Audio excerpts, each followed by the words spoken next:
Okay, फिर से एक बार रिपीट करता हूं। हम लोग बात कर रहे हैं फोटोकेमिकल रेट लॉ की, प्रकाश रासायनिक वेग नियम। तो प्रकाश रासायनिक वेग नियम पढ़ने के लिए आपको एक प्रकाश रासायनिक अभिक्रिया का एग्जांपल लेना होगा। मैंने यहाँ पर जो प्रकाश रासायनिक अभिक्रिया ली है वो है फोटोकेमिकल डिकम्पोजिशन रिएक्शन। और इस फोटोकेमिकल डिकम्पोजिशन रिएक्शन में हमारा रिएक्टेंट है ए, जो कि प्रकाश ऊर्जा को अवशोषित करता है और उसके बाद में ये अलग अलग उत्पादों में परिवर्तित हो जाता है। अब इस अभिक्रिया को हम किसमें करवा रहे हैं? आप जानते हैं कि प्रकाश रासायनिक अभिक्रियाएं होंगी वो किसी ट्रांसपेरेंट एपरेटस में ही होंगी, ठीक है। और ऐसे ही ट्रांसपेरेंट एपरेटस को जिसको कि हम स्पेक्ट्रोफोटोमीटर में यूज करते हैं उसका नाम है क्यूवेट, राइट। क्या नाम है उसका? क्यूवेट नाम है। तो उस ऐसी जो एपरेटस होगा जिसको हम कहेंगे अभिक्रिया सेल या रिएक्शन सेल, उस रिएक्शन सेल की चौड़ाई विड्थ है वो है बी के बराबर, उसका एरिया ऑफ क्रॉस सेक्शन है एस, उसके अनुप्रस्थ काट का जो क्षेत्रफल है वो किसके बराबर है? एस के बराबर है, ठीक है। तो ये हो गई इस क्यूवेट से जो रिएक्शन अपना रिएक्शन सेल है उससे रिलेटेड इंफॉर्मेशन। अब इसमें जब हम इसमें रिएक्शन मिक्सर लेंगे, अपना ए इसके अंदर है, क्यूवेट के अंदर हमने ले रखा है, रिएक्शन सेल के अंदर दिया हुआ है, और इसके ऊपर अब हम क्या करेंगे, जो भी हमारी लाइट एनर्जी है उसको क्या करते हैं इसमें से पास करवाते हैं। तो जो इंसिडेंट लाइट होगी उसकी इंटेंसिटी या उसकी तीव्रता है वो I0, और उसमें से इसमें से कुछ लाइट क्या हो जाएगी? अवशोषित होगी, जो कि हमारे रिएक्शन को करवाने में काम आएगी। ये जो अवशोषित प्रकाश की तीव्रता होगी, उस अवशोषित प्रकाश की तीव्रता को हम क्या कर सकते हैं, जो पारगमित प्रकाश होगा उसको माइनस कर देंगे किसमें से? I0 में से। तो I0 माइनस आई अगर हम कर देंगे तो हमको क्या पता चल जाएगा कितनी प्रकाश, कितने तीव्रता के प्रकाश की यहाँ पर अवशोषण हुआ है। तो I यहाँ पर है intensity of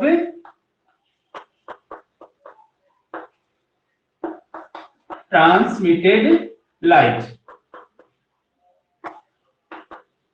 intensity of transmitted light है क्या? I, और I0 क्या है? Intensity of incident light. ये क्या है? Intensity of incident light. So अगर हमको क्या पता करना हो, इंटेंसिटी ऑफ एब्जॉर्ब लाइट, तो वो कहां से पता चलेगी? I0 में से I को माइनस कर दो, I0 माइनस आई कर दिया तो हमको क्या पता चल जाएगा? इंटेंसिटी ऑफ एब्जॉर्ब लाइट, अवशोषित प्रकाश की तीव्रता I0 माइनस आई से ज्ञात कर लेंगे। यहां तक क्लियर है? ये सारी बातें क्लियर है, समझ में आ गई आपको? Yes sir. ओके, अब देखिए नेक्स्ट। तो हमने अभी तक बात की बी के बारे में और जो प्रकाश अवशोषित हुआ उसकी तीव्रता के बारे में। अब हम किसकी बात करेंगे? Number of Einstein absorbed. तो ये नंबर ऑफ आइंस्टीन एब्जॉर्ब्ड किसके बराबर हो जाएगा? ये होगा intensity of absorbed light multiplied by the cross section area of reaction cell. तो एस हो गया क्रॉस सेक्शन एरिया और उसको मैंने मल्टीप्लाई कर दिया किसके साथ में? अवशोषित प्रकाश की तीव्रता के साथ। तो इससे हमको मिल गया number of Einstein absorbed. Clear है यहां तक? ये हो गया हमारा रिएक्शन नंबर 1। अब हम रिएक्शन लिखेंगे बियर लेम्बर्ट, जो अपना लेम्बर्ट बियर नियम है, लेम्बर्ट बियर लॉ। लेम्बर्ट बियर लॉ किसके बारे में बताएगा हमको? ये उस रेशियो के बारे में बताता है। किसका रेशियो? इंसिडेंट लाइट, जो अब्जॉर्ब लाइट होगी वो, और इंसिडेंट लाइट है उसके रेशियो के बारे में। तो इसको हम लिखते हैं ln I upon I0 is equal to minus epsilon B into the concentration of reactant. ये क्या है? एप्सिलॉन क्या है? क्या बोलेंगे इसको? क्या है बताओ? सर मोलर विलोपन गुणांक। हाँ, मोलर विलोपन गुणांक, एब्जॉर्प्टिव भी इसको बोलते हैं। ठीक है, ये क्या हो गया, मोलर विलोपन गुणांक। तो अब ये जो मोलर विलोपन गुणांक है इसको हम लिख रहे हैं यहां पर इसके फॉर्म में, आपको बुक्स में इसी फॉर्म में लिखा हुआ मिलेगा, ये अल्फा के फॉर्म में, राइट। अब इस इक्वेशन को हम लिख सकते हैं ऐसे, l n I is equal to I zero, right. Okay, इस टाइप से लिखेंगे इसको, I is equal to I zero into e power minus alpha b a. इसी इक्वेशन को हम इस फॉर्म में भी लिख सकते हैं। ये हो गई अपनी इक्वेशन नंबर 2। ठीक है, यहां तक क्लियर है। अब देखो इक्वेशन 1 और 2 से मैं यहां से इस इक्वेशन 1 और 2 से इस I की वैल्यू को यहां पर पुट कर सकता हूं, तो मुझे क्या मिलेगा, S into I zero minus I is equal to S I zero minus I zero e power minus alpha b into concentration of a. यहां से I की वैल्यू को इक्वेशन 2 से मैंने कहां पुट कर दिया, इक्वेशन 1 में, तो ये वाली इक्वेशन मुझे मिल गई। और ये क्या है, ये है नंबर ऑफ आइंस्टीन ऑब्जर्व। ठीक है, क्या है ये, नंबर ऑफ आइंस्टीन ऑब्जर्व पर सेकेंड। तो ये किसके बारे में है, एस आई जीरो माइनस आई क्या है, ये है प्रति सेकंड अवशोषित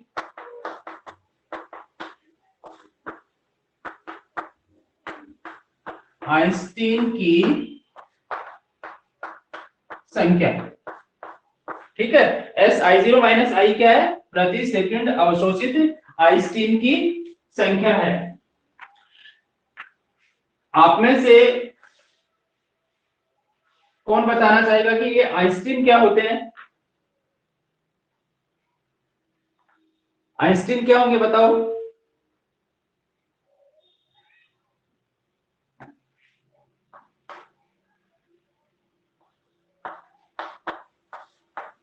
सर अभिकारक के एक मोल द्वारा अवशोषित ऊर्जा होती है।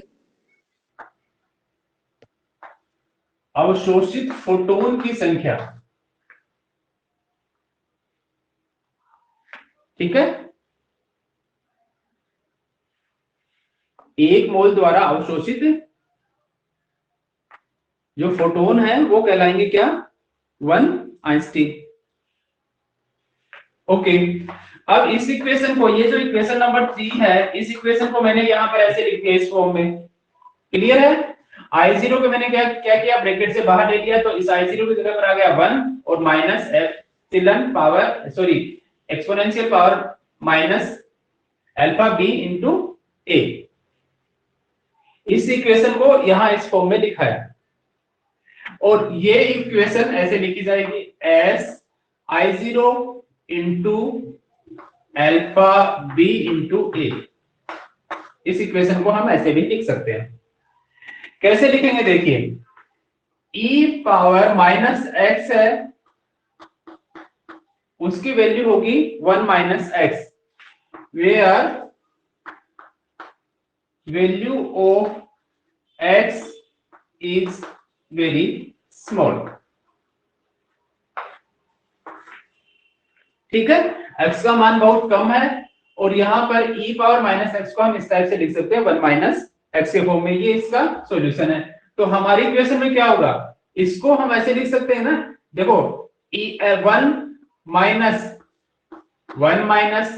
अल्फा बी इंटू ए लिखा जा सकता है ऐसे। ये 1 एज इट इज आ गया, यहां पर इसके बाद में इसकी जगह पर मैंने क्या लिखा, ये सॉल्यूशन 1 माइनस, यहां पावर x थी और यहां पावर क्या है, अल्फा बी इंटू ए। ये वाली इक्वेशन जिसको मैंने ब्रेक इसमें बॉक्स में क्लोज किया है, क्या ये क्लियर है?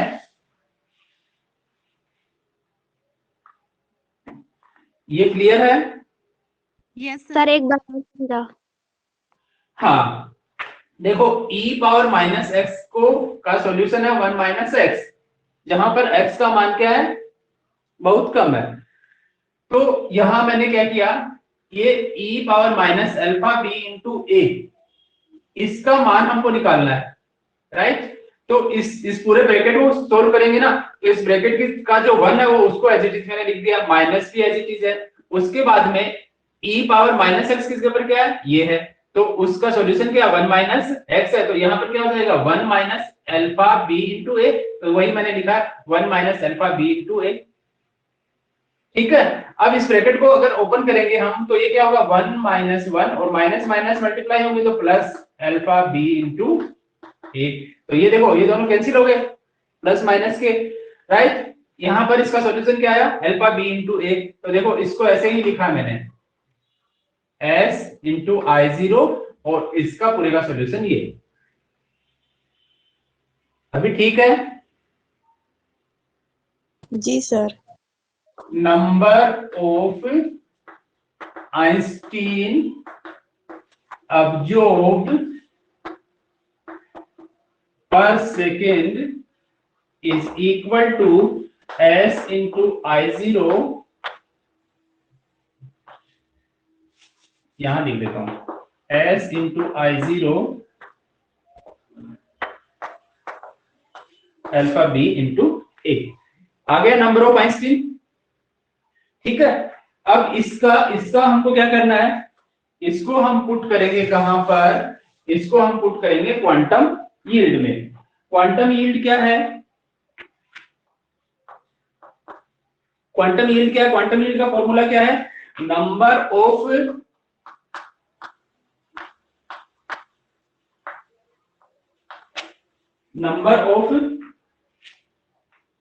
Moles decomposed per second divided by number of Einstein absorbed per second, right. ठीक है, ये क्या है, ये है हमारी क्वांटम यील्ड। क्वांटम यील्ड क्या है, number of moles of d, number of moles of a. ठीक है, ए हमारा यहाँ पर क्या है reactant, decomposed per second divided by number of einstein absorbed per second. तो ये तो एज इट इज रहेगा, इसको हम ऐसे लिख सकते हैं number of moles of A decomposed per second divided by, ये आ गया is into I zero alpha b into a। ठीक है, यहां तक क्लियर है, यहां तक क्लियर है। अब देखिए यहां पर S क्या है, S क्या है, area of cross section of reaction cell. ठीक है, S क्या है यहां पर एरिया, और B क्या है यहां पर विड्थ। ठीक है, S क्या है क्षेत्रफल, और B क्या है यहां पर चौड़ाई। तो हम क्या करेंगे, अगर इन दोनों को मल्टीप्लाई कर दिया जाए, चौड़ाई और क्षेत्रफल को अगर मल्टीप्लाई किया जाए तो क्या आ जाएगा, क्या मिलेगा, आयतन, राइट। क्या मिल जाएगा, आयतन।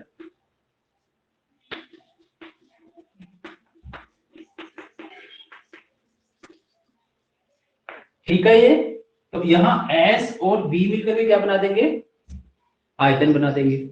और इस आयतन को हम, आयतन से हम किसको डिवाइड कर रहे हैं, number of moles of A.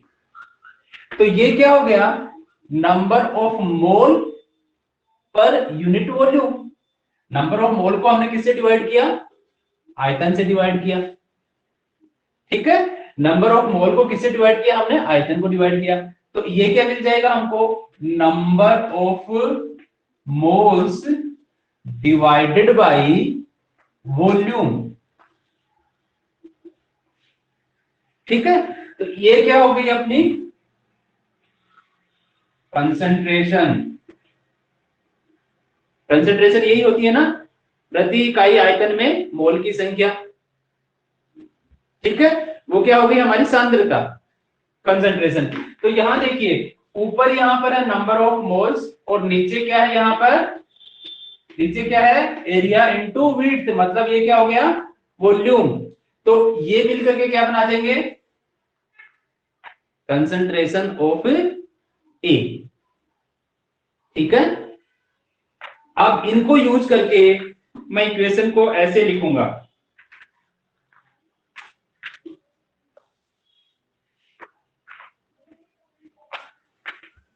Change in ए पर सेकेंड। चेंज इन ए पर सेकेंड। देखो ये कहां से आया? ये कंसंट्रेशन कहां से आई है? नंबर ऑफ मोल्स को मैंने डिवाइड कर दिया किससे? आयतन से। मोलों की संख्या को मैंने भाग दे दिया किससे? आयतन से। आयतन कहां से आ गया? क्षेत्रफल और चौड़ाई को गुना किया तो क्या आ गया? आयतन। आप लोगों ने सूत्र भी पढ़ा होगा। ठीक है, थोड़ा सा याद दिला देता हूं कि जब आप किसी घन का क्षेत्रफल निकालते हैं तो क्या करते हैं? उसके किसी पृष्ठ का क्षेत्रफल निकालते हैं तो क्या करते हैं? उसकी लंबाई और चौड़ाई को गुना कर देते हैं। जब उसका आयतन निकालते हैं तो क्या करते हैं आप? आयतन निकालते हैं तो तीनों साइड को, लंबाई, चौड़ाई, ऊंचाई, तीनों को गुना करते हैं, मल्टीप्लाई करते हैं, तो आयतन आ जाता है। और यही आयतन आप उपयोग करते हैं जब आप किसी की सांद्रता निकालते हैं या किसी पर्टिकुलर सांद्रता का विलयन बनाते हैं। ठीक है, जैसे आपको नमक का विलयन बनाना हो, 1 मोलर विलयन बनाना हो, तो क्या करेंगे आप? 1 लीटर सॉल्यूशन में आपके पास कितना होना चाहिए? NaCl का जो फॉर्मूला वेट है वो 40 है, तो 40 ग्राम होना चाहिए, राइट? तो वहां पर 1 मोल हो गया ना उसका, 1 मोल पर लीटर। ठीक है, तो वही वॉल्यूम यहां पर आ गया। मैंने इसको नंबर ऑफ मोल्स को डिवाइड कर दिया किससे? वॉल्यूम से। तो ये आ गया चेंज इन ए पर सेकेंड, और इसको हम यहां पर लिखेंगे I0 इंटू अल्फा ए। अब देखो S और B को मैंने यहां से हटा दिया। ठीक है, ये समझ में आ गया क्या आपको? हेलो, तो आप देखो चेंज इन ए पर सेकेंड, यही क्या है? रेट ऑफ रिएक्शन जब हम बोलते हैं तब ऐसे ही करते हैं। Change in the concentration of the reactant, right? और कंसंट्रेशन ऑफ रिएक्टेंट आप जानते हैं कि हमेशा क्या होती है? कम होती है। तो जब हम रेट लॉ लिखते हैं तो उस कंसंट्रेशन को जो हमेशा कम हो रही है, जिसकी मात्रा कम घटती चली जा रही है, उससे पहले हम लगाते हैं माइनस का साइन। तो ये हो गया D a upon d T. पर सेकंड लिखा हुआ ना, तो इससे डिवाइड कर दिया और ये आ गया I0 अल्फा इंटू ए। तो ये हमारी मेन इक्वेशन आ गई किसके लिए? Rate law of photochemical reactions के लिए।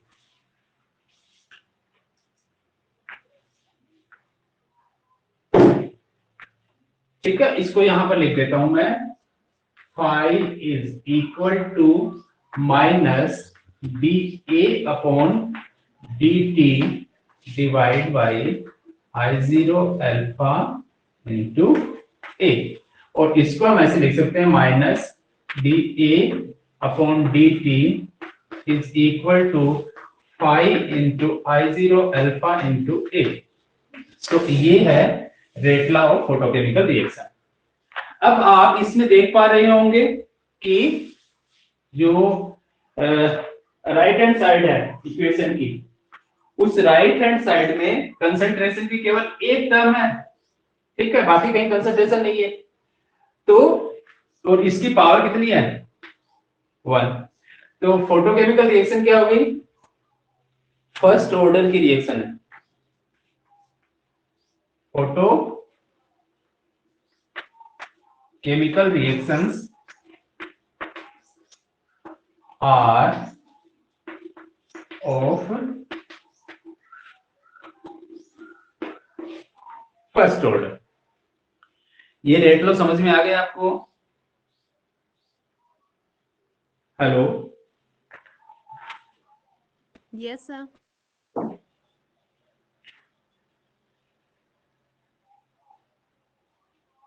हेलो, समझ में आया क्या बच्चों? रिस्पॉन्ड करिए। Yes sir. Yes, sir. हाँ, ठीक है। अब हम लोगों के ये जो यूनिट है, मैंने मंडे को आप लोगों के दोनों सेक्शन की क्लास ली थी एक साथ, लेकिन चूंकि अधिकतम बच्चे थे वो आंसर शीट लेने के लिए आए हुए थे, तो स्ट्रेंथ कमी थी उस दिन क्लास में। ठीक है, तो जो उस दिन मैंने पढ़ाया था, मंडे वाले दिन जो पढ़ाया था, वो मैंने यूट्यूब चैनल पर अपलोड कर दिया है, तो आप लोग वहां पर जाकर के उसको देख सकते हैं। और वो बहुत महत्वपूर्ण टॉपिक आपके एग्जाम पॉइंट ऑफ व्यू से। उस दिन हम लोगों ने जेबलोन्स की डायग्राम डिस्कस किया था, उसको आप लोग जरूर जाकर के देखें। तो उसी से रिलेटेड 2-3 टर्म है जो कि मैं आप लोगों के साथ में शेयर करना चाह रहा हूं। पहला जो है वो है रेजोनेंस फ्लोरोसेंस।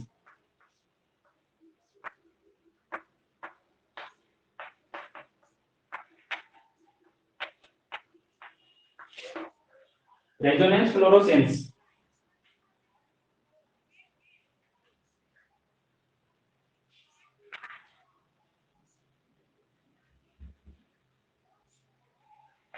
इसको कहा जाता है अनुनादी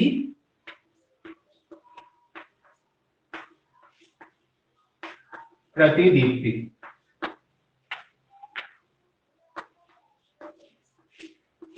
अनुनादी प्रतिदीप्ति। तो प्रतिदीप्ति के बारे में पहले बताता हूं मैं आप लोगों को।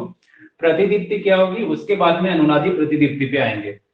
देखिए, जब भी कोई एक अणु प्रकाश ऊर्जा को अवशोषित करता है, उसकी जो आद्यावस्था होगी उसको हमने लिखा है ग्राउंड स्टेट, इंग्लिश में बोलेंगे S0 से। यहां मान लो इसके पास में ये 2 अनपेयर्ड इलेक्ट्रॉन है, इसने लाइट को अब्जॉर्ब किया और अब्जॉर्ब करने के बाद में इनमें से कोई एक इलेक्ट्रॉन कहां पर मूव हो गया, हायर एनर्जी लेवल में चला गया। यहाँ पर अलग अलग एनर्जी लेवल है, S2 है, S1 है। ठीक है, इसी तरह से इसको आप 3 मान लो, S3, ये S2 और ये S1, ये वाला S1 है। तो यहाँ कोई एक इलेक्ट्रॉन प्रमोट होकर के चला गया। इलेक्ट्रॉन की स्पिन चेंज नहीं हुई, यहाँ पर वो क्या था, एंटी क्लॉकवाइज है, तो यहाँ पर भी एंटी क्लॉकवाइज ही होगा। फिर क्या करेगा, ये धीरे धीरे वापस आएगा किसमें, S3 से S2 में आएगा, S2 से S1 में आएगा। तो इसको कहा जाता है इंटरनल कन्वर्जन, आंतरिक परिवर्तन। जेबलोन्स की डायग्राम में ये टर्म है। S1 में आने के बाद क्या करेगा, ये वापस अपनी ग्राउंड स्टेट में आता है। ग्राउंड स्टेट में आते समय 2 प्रकार से ये आ सकता है, या तो क्या हो, रेडिएशन लेस डिके हो। रेडिएशन लेस डिके का मतलब क्या हो गया कि किसी टाइप का कोई रेडिएशन वहां पर वो एमिट नहीं करे, किसी भी प्रकार के विकिरण का उत्सर्जन नहीं हो, और ये वापस अपनी ग्राउंड स्टेट में आ जाए। दूसरा क्या हो सकता है, दूसरा ये कर सकता है फ्लोरेसेंस। फ्लोरोसेंस का मतलब हो गया कि ये प्रकाश और विकिरणों को उत्सर्जित करते हुए नीचे की ओर आएगा।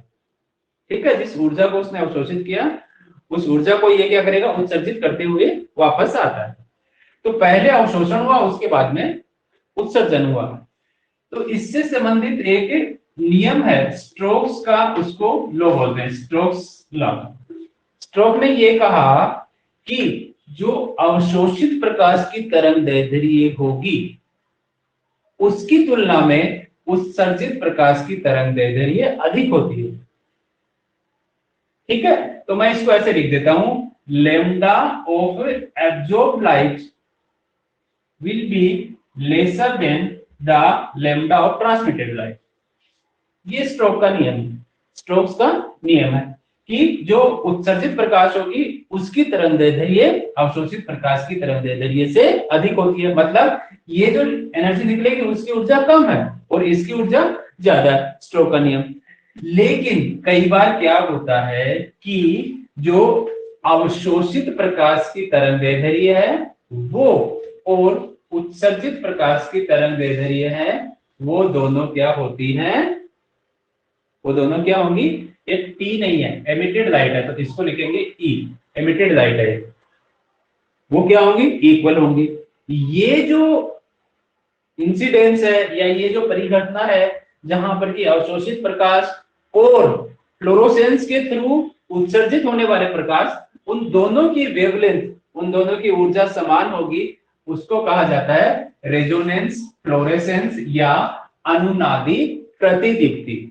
मतलब जो यहाँ पर जो रेडिएशन लेस डिके जो यहाँ पर हुआ है, ये S3 से S2 में आना, S2 से S1 में आना, उसमें जो ऊर्जा क्या हुई है, नष्ट हुई है, वैसी ऊर्जा यहाँ पर इसके केस में रेजोनेंस फ्लोरेसेंस अनुनादी प्रतिदीप्ति के केस में नष्ट नहीं होती है। इसलिए अवशोषित और उत्सर्जित प्रकाश की तीव्रता क्या होती है, समान होती है। इसका एक एग्जांपल बताता हूं मैं।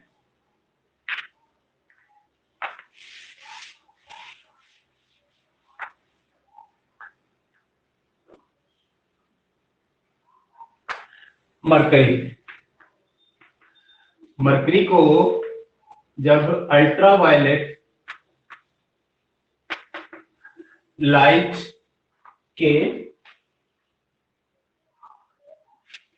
2357 एंगस्ट्रॉम वाले रेडिएशंस को अब्जॉर्ब करवाया जाता है तो ये क्या होता है, अपनी उत्तेजित अवस्था में जाता है और उत्तेजित अवस्था में जाने के बाद में इसमें अलग अलग ये लेवल्स बनते हैं। जैसे ये हो गया यहाँ पर ग्राउंड स्टेट में H0 प्रमोट होकर के ये चला गया कहाँ पर, H0 एक्टिवेटेड, और फिर ये H0 एक्टिवेटेड है, ये क्या करता है, वापस ग्राउंड स्टेट में आएगा। तो यहाँ जो लाइट होगी एमिटेड वो सेम इसी वेवलेंथ की होगी। तो ये शो करेगा क्या, रेजोनेंस फ्लोरोसेंस।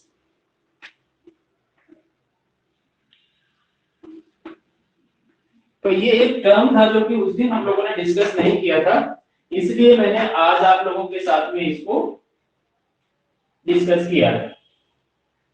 ठीक है, ओके। और इसके अलावा एक और टर्म है, उसको भी अभी बता देता हूं मैं, फिर अपना ये यूनिट है ये कंप्लीट हो जाएगा। ये है केमी ल्यूमिनेसेंस।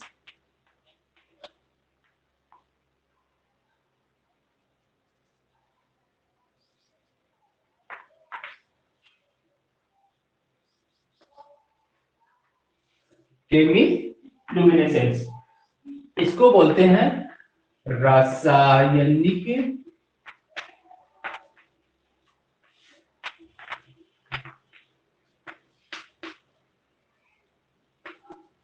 संदीप्ति, इसको कहा जाता है।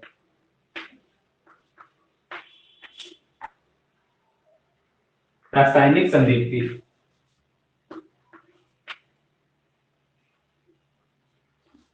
रासायनिक संदीप्ति, रासायनिक संदीप्ति क्या है, केमिल्यूमिनेसेंस क्या है। जब कई बार क्या होता है कि कोई केमिकल जब रिएक्शन करता है, ठीक है, और वो रिएक्शन प्रकाश की उपस्थिति में नहीं हो रही होती है, ठीक है, दूसरी सामान्य परिस्थितियों में वो अभिक्रिया करवाई जा रही होती है, तो उन कुछ अभिक्रियाओं के दौरान क्या होता है कि ऊर्जा है वो उत्सर्जित होती है, ठीक है, एनर्जी क्या होगी वहां पर एमिट होती है, और वो एनर्जी अलग अलग फॉर्म में हो सकती है, लाइट एनर्जी की फॉर्म में वो नहीं होगी। उस एनर्जी को अब्जॉर्ब करके कुछ मॉलिक्यूल्स जो कि उसी रिएक्शन मिक्सचर में प्रेजेंट होते हैं, वो क्या होते हैं, वो अपनी एक्साइटेड स्टेट में चले जाते हैं, और उस एक्साइटेड स्टेट से वापस आते समय क्या करते हैं, वो उस एनर्जी को, जो एनर्जी वो उन्होंने अब्जॉर्ब करके वो एक्साइटेड स्टेट में गए थे, उसको वो विकिरण के रूप में क्या करते हैं, उत्सर्जित करते हैं। ठीक है, ये जो परिघटना है ये कहलाती है केमिल्यूमिनेसेंस। ठीक है, इसको हम लिख सकते हैं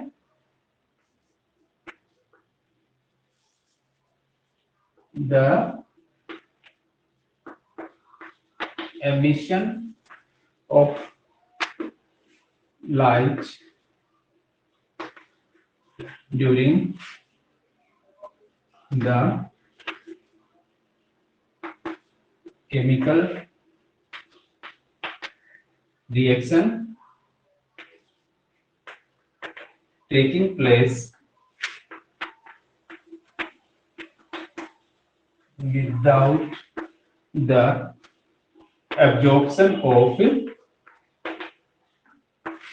light, बिना प्रकाश के अवशोषण होने वाली रासायनिक अभिक्रियाओं के दौरान उत्सर्जित प्रकाश उत्सर्जन की घटना को क्या बोलते हैं? रासायनिक संदीप्ति बोलते हैं या केमिल्यूमिनेसेंस बोलते हैं। इसके एग्जांपल बताता हूं।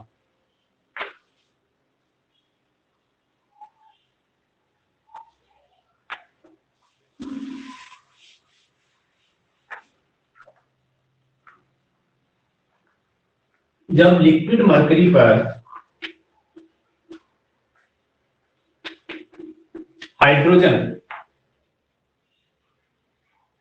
को आपतित किया जाता है तो वहां पर एक ब्लू कलर की लाइट बाहर निकलती है।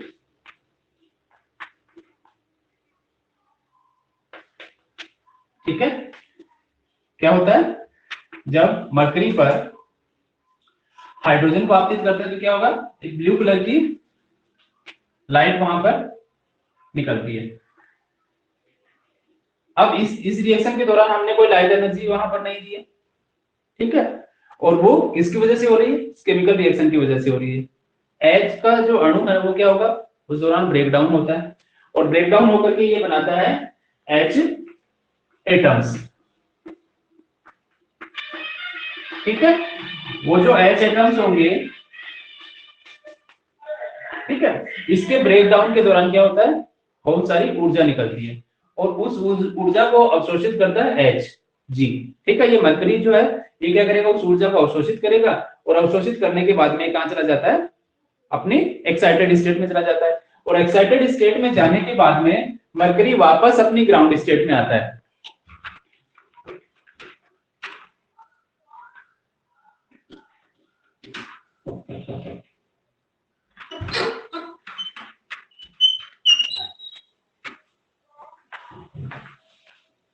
एक मिनट के लिए होल्ड कर रहा हूं बच्चों।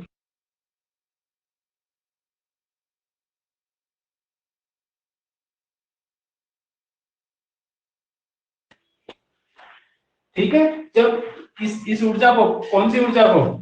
जो कि H2 के ब्रेकडाउन के दौरान निकलती है, उस ऊर्जा को अवशोषित करके मरकरी उत्तेजित अवस्था में जाता है और जब ये अपनी मूल अवस्था में वापस आता है, ग्राउंड स्टेट में जब वापस आता है तो उस एनर्जी को क्या करता है? ये एमिट करता है। वो जो एमिटेड एनर्जी है वो ब्लू कलर की होगी।